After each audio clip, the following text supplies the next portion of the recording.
Grab a blanket, turn off your lights for 4 true scary stories that happened in the hospital.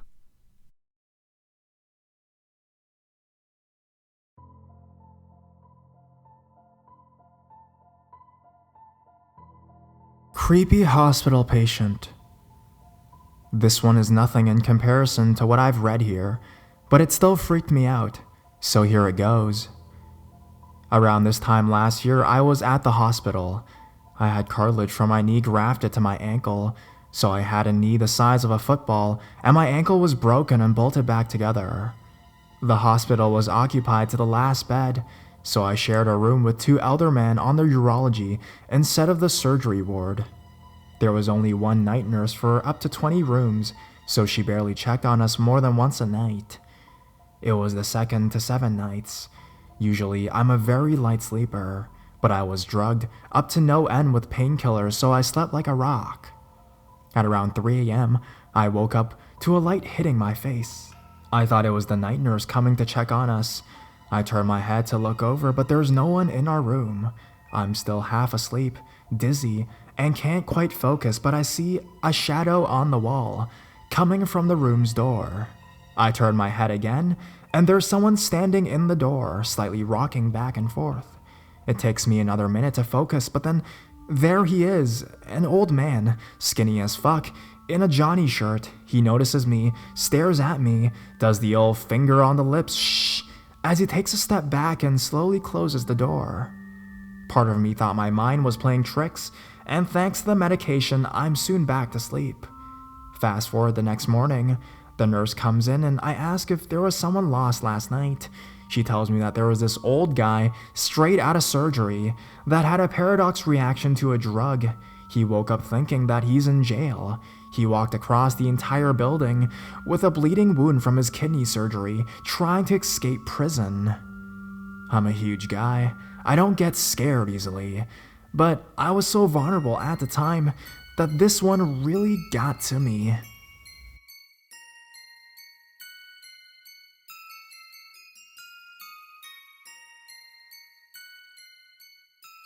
The hospital is no place for dating. This story isn't one of my own, though I was there when it happened. This is something that happened to my mom after she took my sister and I to the hospital after we had been horribly sick for days. We were in the waiting room for hours, and I recall her saying this was probably close to 15 to 16 years ago, so I don't really remember it happening outside my mother's retelling, and all 3 of us were tired and feeling horrible. After a short while, this random man came over and sat right next to my mom. I think I'll just call him inappropriate, since that's all he really was, and began talking to her. He would tell her she was beautiful and that she had adorable little girls. She was polite and gave short replies back, but stayed focused on me and my sister. Eventually, the man asked her out on a date, to which she refused, but he kept insisting. She kept refusing, and eventually moved us to another part of the waiting room that was more crowded, so he couldn't sit near her. More time passed, and some of the people around us were called back to be looked at, and here comes inappropriate to swoop in and hit on my mom again.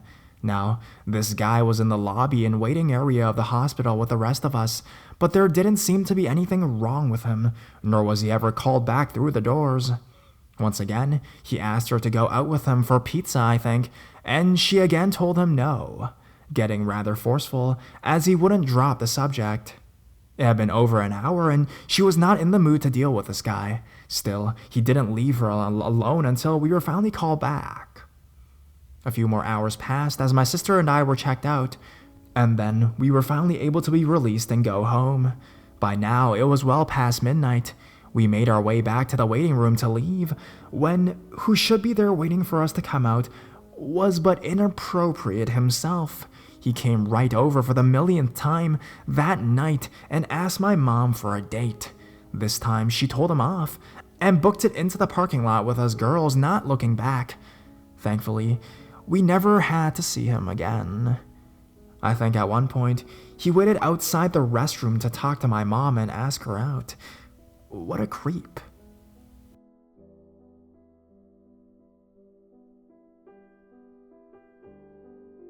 My unnerving roommate in the hospital. I figured I would share and see what you all thought of my hospital roommate. Honestly, I was quite content to go home. For a little background information, when I was about 15, I was put in short-term psychiatric inpatient at the hospital in my town. It was because I tried to kill myself, followed by a small breakdown in partial inpatient, which is basically inpatient, where you go home to sleep. After the breakdown in partial, they put me in full inpatient. It was during this time that my diagnosis was switched from depression to bipolar, and I haven't been back to inpatient since. But I was very, very unstable at the time, so this all really freaked me out. The way the bedrooms were laid out, there would be 2 bedrooms with separate entrances connected to a small foyer, with an open doorway to the main hall. No one was allowed in your private bedroom space except yourself, and only the 2 people in the bedrooms connected to it were allowed in their foyer. For my 3 days, I had a really nice roommate named Amber. Amber and I would sit in our foyer and talk, mostly about the things we were dealing with. On my 3rd day, Amber was sent home. I was bummed, because as a result, I had no one who I could share space with. I spent my 3rd night alone. On the evening of my 4th day, a new girl came to inpatient named Jade. Being a girl, she was put in my room block rather than the other empty space where her roommate would have been a guy. She was 14, a year younger than I was, and appeared to be Filipino in ethnicity. She had long dark hair that went halfway down her back and seemed very quiet. I was very polite to her, mainly since I was happy not to be alone in my block anymore. She didn't talk a whole lot for the first hour or so that she was there, but when we went to her block pre-bedtime, she explained to me why she was there. You see, the thing about her was that she seemed pretty normal up until she talked. The second she started talking, I felt immediately creeped out. It's not what she was saying all that was weird, it was just how she talked. There was an edge to her voice that wasn't quite right, and made her seem almost unresponsive to what she was saying. Her mannerisms seemed ever so forced. She went on to basically tell me that her and her friends had gone really drunk, and while running around doing drunk people things, she got caught and put in inpatient. That in and of itself didn't all add up. You don't get put in inpatient for getting drunk with your friends, but a lot of people had bogus stories about how they gotten in, so I just shrugged it off. She was very quiet most of the following day. That evening, when TV time was about to start, Jade and I were sitting in the TV room with a 3rd girl from inpatient named Ruby. You see, Ruby and I actually ended up friends in the outside world after coincidentally seeing each other again over a year after inpatient. We ended up reminiscing about this incident with Jade, which Ruby also recalled. The 3 of us were alone in the room because the staff had walked out for a minute to talk to the desk person just outside of the room. She was within view, but more than likely couldn't hear the conversation. Ruby, Jade, and I were all sitting on the couch. I was in the middle, with Ruby to my right and Jade to my left. Ruby and I were talking about our cats on the outside. We were both missing our pets, and it was common for the teens in inpatient to talk about the things they love the most on the outside.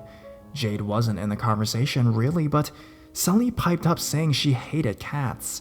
She wanted to tell a story about how a stray had once scratched her, so she killed it and chopped it up and left the bits in the woods. If the story wasn't creepy enough on its own, recall how I described her demeanor. She said all of this though as if she'd been ordering a cup of coffee or talking about the weather. It was horrifying. Ruby and I exchanged a look, and one of us, I don't recall which, asked about whether that was the first time she killed something.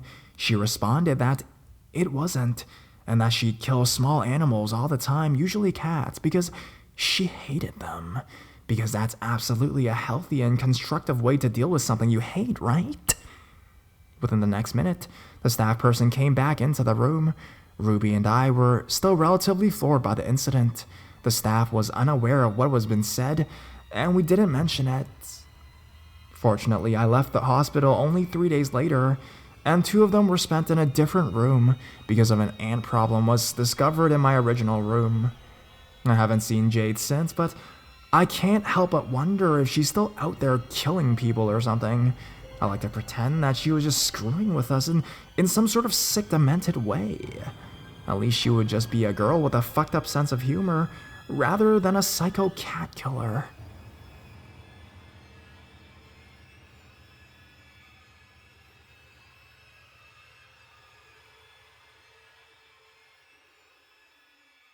Bloody guy in the hospital. Okay, this is my first time posting, so I hope it all makes sense. So to give you a bit of a backstory, a few years ago I started to suffer with a lot of stomach problems. Fast forward 4 years and it turns out I've got a stomach ulcer, not ideal. Anyways, last summer I had to spend a night in hospital, running some tests on it, and the main hospital isn't in the town, so my boyfriend offered to drive me up.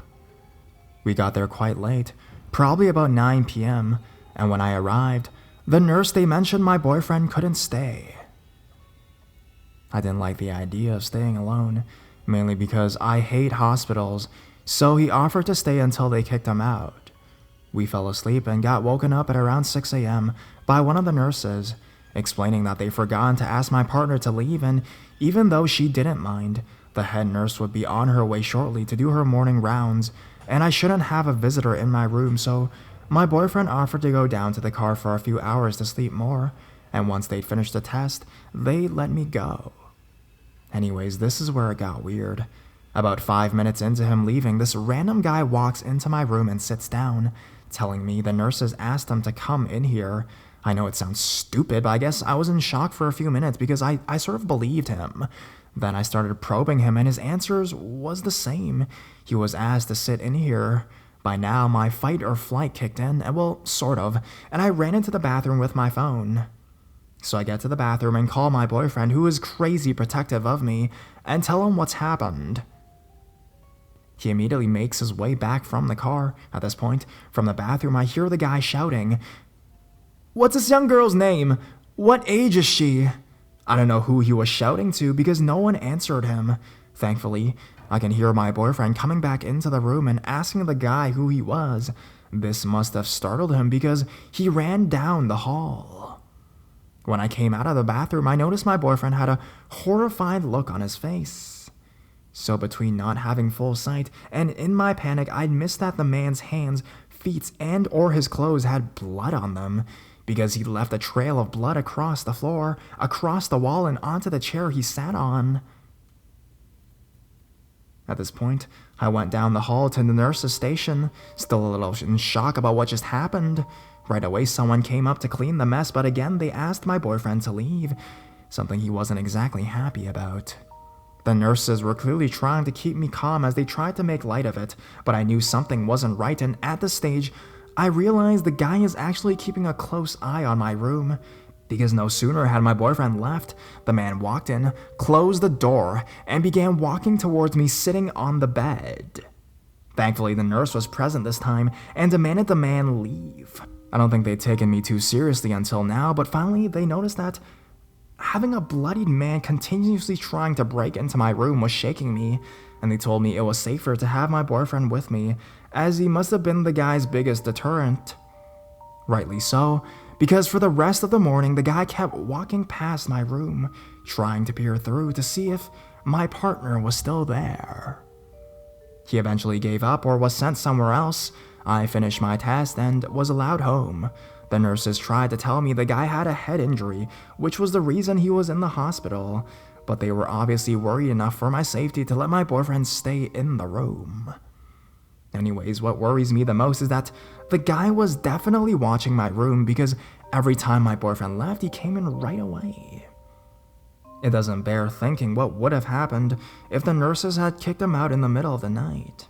So, random bloody guy in the hospital, I don't know what you wanted, but let's not meet.